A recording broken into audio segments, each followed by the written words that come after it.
Good morning, children. Welcome back with a new topic from Geography, Chapter 5 from Grade 6.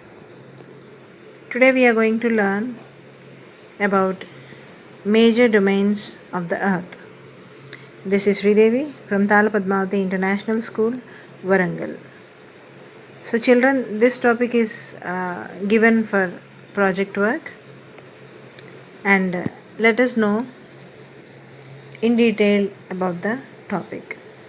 The major domains of the Earth. When starting, let's understand the three major domains and the life form that exist on the major domains. I could say the major domains are the first important domain that we would talk about is lithosphere. The next is atmosphere, and the final you have to know about hydrosphere. And when these three domains meager would be the reason of what is known as biosphere. Now, the little word makes land. So we talk about line, the crust. So we should talk about the earth's crust, that's the long and below the rock. We'll talk about the soil, then you have the atmosphere, the various atmosphere, that means the air, the components of air, and hydro means the components of water. So where you have the water and air that interact, and it gives a chance for biosphere where the life exists or life form is taken place. So I could say it is for living. Now atmosphere is classified as the various layers of atmosphere. We have already covered the layers of atmosphere into a separate layers of atmosphere in the previous topic very clearly. You can have in detail about the layers of the atmosphere like troposphere, stratosphere, which has been very clearly explained in the previous chapter. So troposphere is the region where you have the life form that exists, and finally hydrosphere. Now if we talk about the global scenario, I can say that 1/4 of the portion of the globe consists of land, whereas the 3/4 of the portion is covered with water. In the whole world, most of the part is completely covered with water instead of land. So you have hydrosphere or water bodies that account for 3/4 of the total area. Now when we talk about the lithosphere, we talk about the sea levels as the main things or main information in this topic, where most of the part of our earth is covered with water. Now when we consider sea level as the base, that means you have the highest or height which would be calculated as above the sea level and below the sea level. So above the sea level we denote it as S2, below sea level we call it as below the sea level as BSL. And when we talk about the highest point, that is Mount Everest, would be the highest point, which is around 8,848 meters above the sea level. And let me talk about the lowest or the deepest point, that is Mariana Trench. It would be 11,022 meters deep. So you have the deepest region, which would be the highest peak, that is Mount Everest, and the two forms, the two extreme for the lithosphere are the deepest depth, that is Mariana Trench in the interior part of the Pacific Ocean, and the highest peak is the Mount Everest, which is above the sea level. And in this we came to know about the above the sea level and below the sea level. So you have it is like which is divided into 7 continents. So as when we come to know about the landmass which is called as continents, it has been divided into 7. There are 7 continents on this earth. The primary continent of which we will discuss that is one by one, as Asia is the biggest continent. It covers nearly one third of the total land area that exists. Now we have India that lies in Asia, and the continent of Asia and Europe together is known as the Eurasia. You have Africa, which is the second largest continent by the size, and then you have a special characteristics of Africa, and then you have the line of equator that we already discussed about the 0 degrees line that passes through nearly the center of the Africa, as we heard in the previous class also. And Africa is a unique continent, and in this it has all the uh, three major topics lies that passes through it, like three major latitudes passes through the equator, that is 0 degrees equator. You have Tropic of Cancer and even Tropic of Capricorn. This is the only continent where three heat zones passes through the Africa. So all these three laying passes through Africa, and therefore Africa is a unique continent and it itself as a very important and a dark continent it has been called as.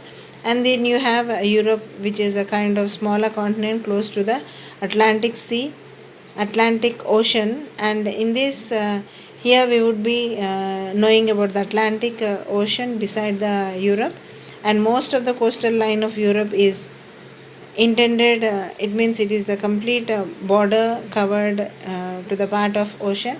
It means it has kinds of mixed angles, and as a result its coastline is suitable for fishing activities, for port activities, and so on. Again, the other two important continents are the North America and South America. North America is the third largest continent by size, and now a unique thing that there are two unique terms that we come across while talking in this. It are the isthmus, and you have the Mass of Panama that connects North America and South America, where it is a land connection between two continents, which is called as Mass of Panama. Now, isthmus is a small pathway or passage that connects two major continents. So, that is what is known as the isthmus. Now, let us know about the South America that exists to the south of North America, another important continent. The next important continent is Australia. We also call it as Oceania, as it is towards the southern part, towards the south, or to the corner of the world map. Now, the Australian continent is unique to itself because it has the only continent. It is the only continent that is surrounded by water on all sides, and hence it is known as the island continent. And finally, you have Antarctica. Antarctica is nothing but even the southernmost continent, which is towards the polar regions, towards the south. Antarctica is covered with snow for most of its duration. So you have another important phenomena here, which is snow covered Antarctica.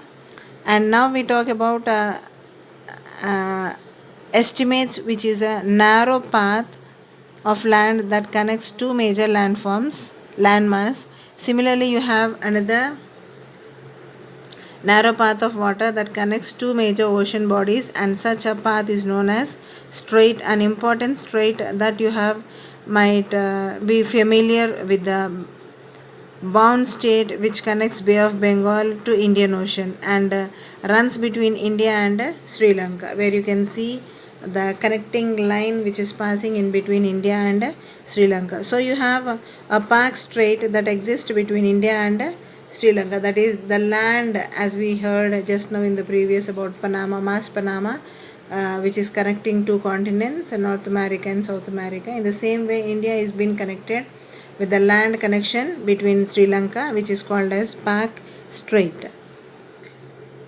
and a small passage of water bodies that connects two major oceans or two major seas is known as a strait. So we have to understand two major terms here. One is the isthmus, which is a narrow stretch of land that connects two major line bodies, and the narrow stretch of water that connects two major water bodies is just a strait. Now we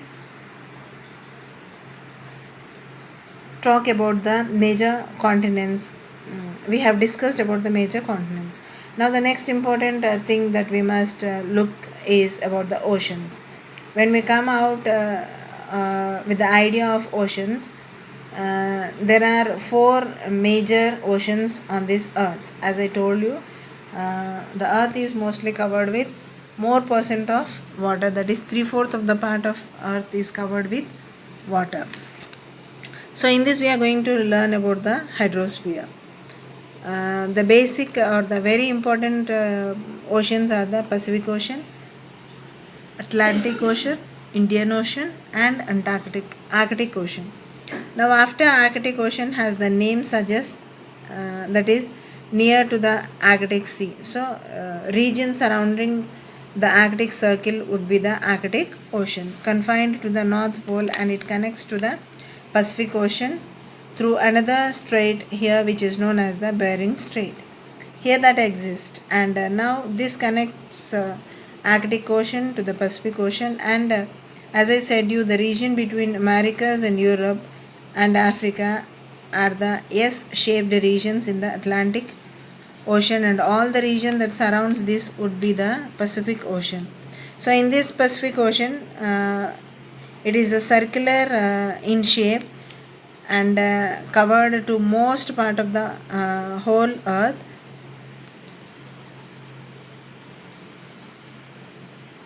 Now the other important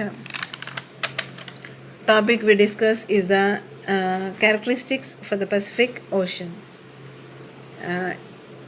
It is the long Pacific Ocean, in between the ocean, that is in the center, which has been called as the ring of fire, that exists in the exact middle part of the Pacific Ocean.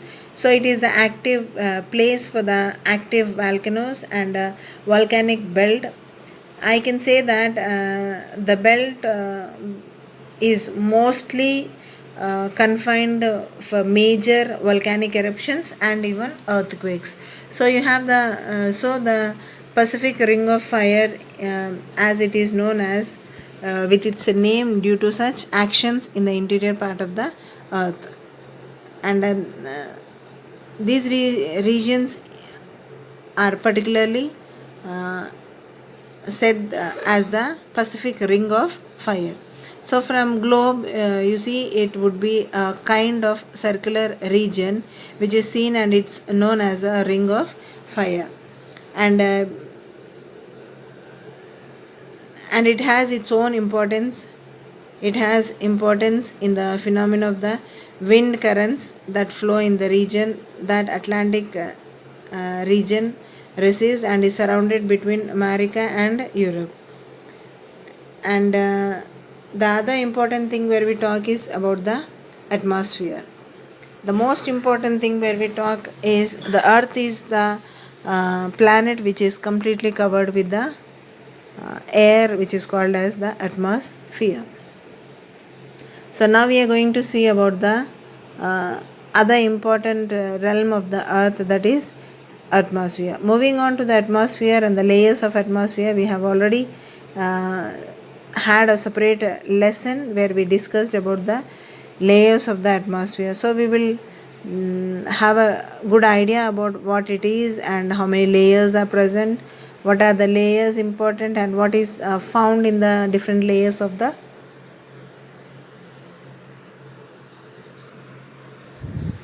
atmosphere.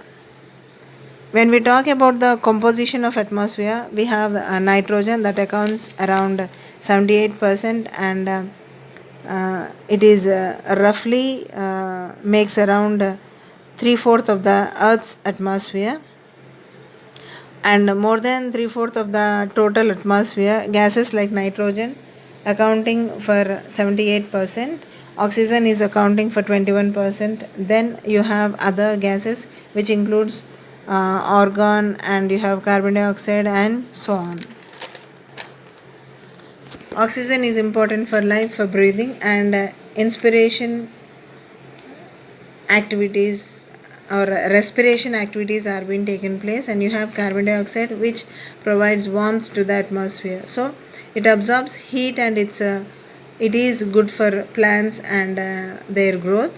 And not only that, even it is very good support for the people where we are interdependent with the plants and the life with the humans. So you have other trace gas and gases which are useful for the various activities, so that which highlights and knows more about the chapter. And when we talk about the oceans, as I told about the isthmus and the straits, the major continents, and they are being connected with the few landmass which are being called as the parks, straits, or whatever. And the major oceans and their highlights and various layers of the atmosphere, which we would discuss again further. And as we have already covered those, now another some important particular points here we would like to discuss is about the biosphere, which is the other most important aspect of this topic, that is biosphere. Biosphere, as I said, it is the life zone, so it includes the major information about the existence of life, animal kingdom, and all. And it affects the, if we do not support all these atmosphere, hydrosphere, and lithosphere, the effect of this action is completely on flora and fauna, or the life and the animal kingdom where they are being affected. And it would be a great, so it is the major responsibility of every individual citizen to protect the biosphere, the flora and fauna, and the plant or the animal kingdom. So this would be the topic, children, for your project work. I hope you understood the topic very clearly. Your presentation is to be given in your A4 size sheet with all the details, with all the clear details. And you can present using the world map to show your domains, the continents and the oceans. Whatever the ideas you have based on the topic, you can present them very clearly on the A4 size paper, children. The project proforma is very clearly given. Follow the proforma to present your topic. Thank you.